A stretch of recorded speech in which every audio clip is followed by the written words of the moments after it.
নদী আকৌ দিওঁতে যিমান তেল লাগিছিলে আকৌ ঘূৰাই আনোতে সিমানেই তেল লাগিল।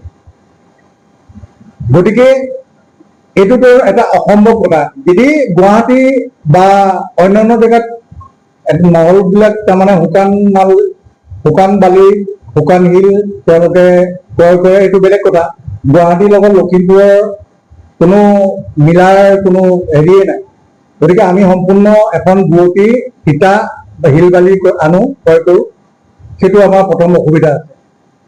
২ নম্বৰ হ'ল আমি বৰ্তমান যিকেইখন নদীৰ পৰা মাল সংগ্ৰহ কৰি আছো, শিল হওক বালি হওক, আমি এখন এটা মহলত আপোনাৰ নামটো নকওঁ, মহলত ৩ মাহত ২,৫০০ CMত 34 লাখ তেওঁলোকে ৰাজহ দিয়ে,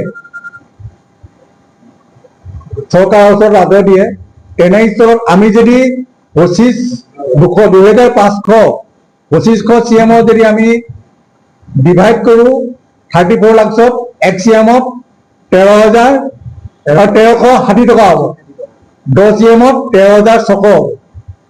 গতিকে 13,৬০০ হ'লে তাৰ লগত আহিব আপোনাৰ 5% GST, আকৌ প্লাছ আপোনাৰ যিখন নদীয়ে আমাক মালটো JCB দি উঠাই দিব, সেই JCB খনে ল'ব 1,000 টকা, আকৌ মহলদাৰে ল'ব এক্সট্ৰাকে 1,000 টকা, তেল আৰু গাড়ী মালিক 2,000 টকা, 4,000 হ'লে এক ডাম্পাৰ 6 চকাত আপোনাৰ প্ৰায় 19,000 কিমান টকা, 800 টকা খৰচ হ'ব।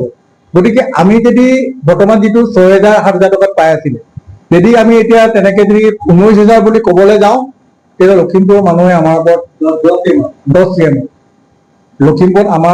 লখিমপুৰৰ ৰাইজে মানুহে আমাৰ ওপৰত খং খাব। গতিকে আমি সেইকাৰণে গাড়ী নচলোৱাৰ ব্যৱস্থাই কৰিছোঁ। গতিকে কালিলৈ পৰা আমি হয়তো গাড়ী অনিৰ্দিষ্ট কাললৈকে বন্ধ কৰিবলগীয়া হ'ব।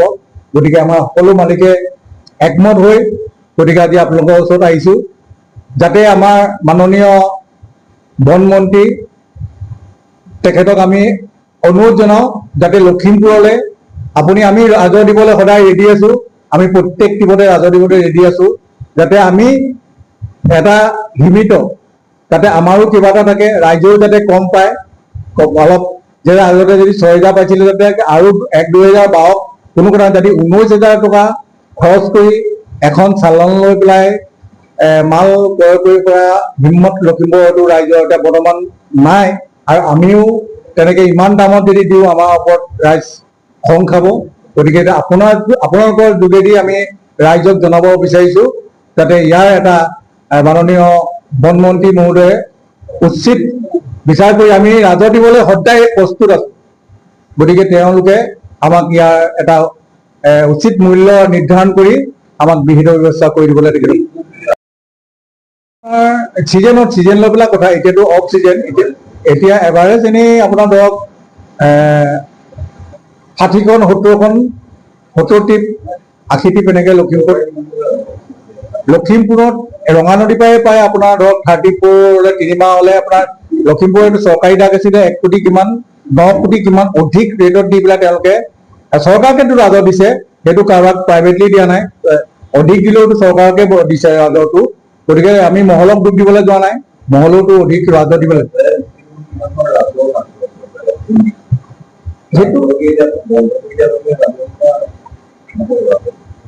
হয়,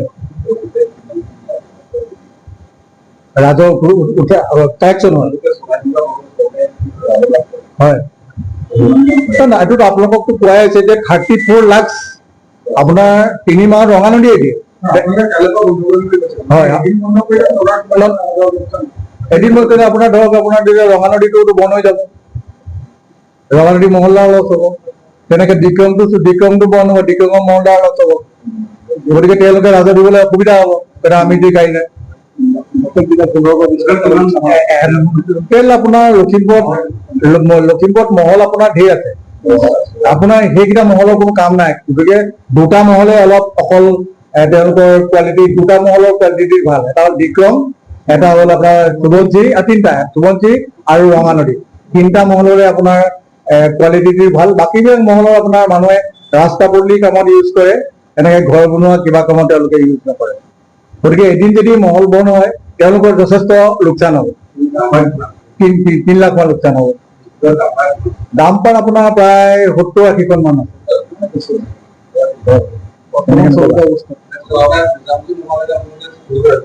চৰকাৰে যেতিয়ালৈকে বুজাবুজি নহয়, আমিতো চলাবলৈ নোৱাৰো, আমি প্ৰস্তুতেই নহয়। আমি বিচাৰিছো যাতে আমি প্ৰত্যেক টিপতে ৰাজহ দিবলৈ প্ৰস্তুত, কিন্তু আমাৰ ৰাজহটো এটা সীমিত, যিটো তাৰমানে তেওঁলোকে গভৰ্ণমেণ্টৰ ৰাজহ যিটো হয় সেইটো হিচাপে আমাক ল'বৰ কাৰণে যে অধিক আমাৰ পৰা যেনেকে 1 CM মাটিৰ দাম 30 টকা আৰু 1 CM আপোনাৰ বালিৰ দাম 140 টকা আৰু 1 CM শিলৰ দাম 200 টকা, সেই পদ্ধতিতে আমাক ডাইৰেক্ট চালান বিলাক আমাৰ পৰা চালান দি পেলাই পইচাটো কালেকশ্যন কৰিবলৈ আমি মাননীয় বনমন্ত্ৰী মহোদয় লাভ নহয় 4,000 টকা, আমি ক'ৰ পৰা দিম 60,000 টকা। ষ্টকত 4 গাড়ী মাল পোৱালৈকে আপোনাৰ 60,000 টকা ফাইন কাটে। এখন গাড়ী ধৰি পেলাই আপুনি 1 লাখৰ ওপৰত ফাইন কাটে। আমাৰ ট্ৰেক্টৰ এখন ধৰিলে আপোনাৰ প্ৰায় খালী ট্ৰেক্টৰখনত 33,000 টকা ফাইন কাটে। 33,000 টকা ফাইন কাটে। আমি এইখিনি বস্তু আমাক যদি চলিবলৈ নিদিয়ে, আমাক যদি কাম কৰিবলৈ, আমি অকল ফৰেষ্ট প্ৰডাক্টৰ ওপৰতে কাম কৰোঁ, ৰয়েলটি দিয়া মানুহখিনিয়ে আমি।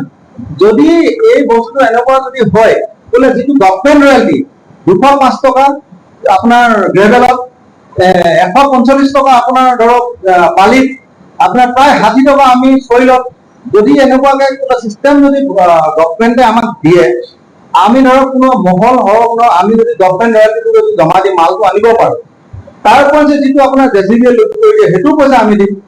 যদি মহলত কোনোবা কিবা লিক বনোৱাৰ বাবদ কিবা বাবদ আমাৰ পৰা যদি লেচিয়ে যদি কিবা এটা আমি সেইটো আমি দিয়া, আমাক প্ৰত্যেক দিন চালান দিয়ক, প্ৰত্যেক দিনত চালান দিয়ক। আমাৰ গাড়ীখনত 10 CM আহে, আমাক 10 CM চালান দিয়ে। 10 CM চালান দিলে কিমান হ'ব? আমাৰ 10 দুগুণ 20 হ'ব, এইফালেদি আপোনাৰ 5 টকাকে 5 দুগুণ 50, আপোনাৰ 2,050 টকা আমাৰ ৰয়েলটি হয়। আমি দিম প্ৰত্যেক টিপত দিম 1,000 টকা ধৰক আপুনি লিগত 3,000 টকা আমি প্ৰত্যেক টিপত দিম। আমি বনমন্ত্ৰী ডাঙৰীয়ালৈ আমি এটাই অনুৰোধ, আমাৰ মন্ত্ৰীলে এটাই অনুৰোধ, যদি এইখিনি আমাক সুবিধা কৰি দিয়ে, আমাৰ ঘৰখন চলিব, লগতে আমাৰ কোনোবাই ঘৰ দুৱাৰ বনাই, কোনোবাই ঠিকা কৰে, সৰু সৰু ল'ৰাবিলাকে যিখিনি কাম কৰে, এইখিনি আমাৰ ধুনীয়াকে সুচাৰুৰূপে চলিব। তেতিয়া আমাৰ নিবনুৱা সমস্যাবিলাক নাই। আমি এখন ট্ৰেক্টৰ হওক, ডাম্পাৰ হওক, আমি ফাইনেন্স কৰাম, এটা ন্যূনতম পইচা দি আমি ফাইনেন্স কৰাই আমি গাড়ীখন আনো। গাড়ীখন আনি আমি আমাৰ যেতিয়া আপোনাৰ ট্ৰেক্টৰখন লৈ পেলাই বা ডাম্পাৰখন লৈ পেলাই যাব, তেখেতলোকৰ মন গ'লে মাল দিয়ে, মন নগ'লে নিদিয়ে। আমি যথেষ্ট বিপদত পৰোঁ। আমি আজি একো কৰিব পৰা নাই, আমি একো কৰিব পৰা নাই। এতিয়া ডাম্পাৰৰ মালিকখিনি এনেকুৱা হৈছে, আপুনি দেখিবলৈ ডাম্পাৰ মালিক, কিন্তু তাৰ পিছফালেদি কি আছে সেইটো ওপৰলৈ জানে আমি জানো। আমিতো এনেকুৱা হৈছে আমাৰ ইনষ্টলমেণ্ট দিব পৰা আমাৰ কেপাচিটিয়ে নাইকিয়া হৈছে।